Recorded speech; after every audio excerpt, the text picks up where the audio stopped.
খাইয়া বলো কেমন হয়েছে টেস্ট। এটা এটা কি খাইতেছো? এটা কিন্তু এখন বলবো না, পরে বলবো। কেমন হয়েছে বলো। ফাটাফাটি হয়েছে। একটু তাকাও, ওইদিক তাকায় বলো। এবার বলো। স্বামীরে কি খাওয়াইলাম জানেন?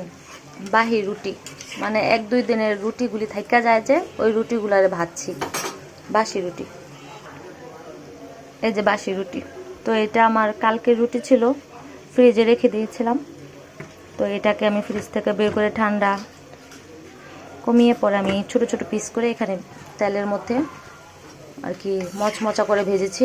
তারপর এটা খেতে খুবই দুর্দান্ত মজা হয়, সুস্বাদু হয়ে থাকে।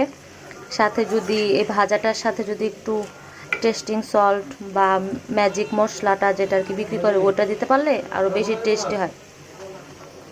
তো আমি আশা করি আপনারাও বাসায় বাহির রুটিগুলো ফেলে না দিয়ে এভাবে ছোট ছোট করে পিস করে তেলের মধ্যে মশমশা করে ভেজে তারপর আপনারা বাসায় পরিবেশন করবেন, নিজেও করবেন। এটা সন্ধ্যায় চায়ের নাস্তাতেও খেতে পারেন, খুবই টেস্টি হয়ে থাকে নাস্তাটা, পরিবার সবাই খেতে পারবেন। এই দেখেন এই পিসগুলোকে এভাবে আমি ভেজেছি, এত কত সুন্দর হয়েছে। কেউ বুঝবে এগুলা যে রুটি, কেউ বুঝবে না যে এগুলা রুটি। একবার ট্রাই করে দেখতে পারেন।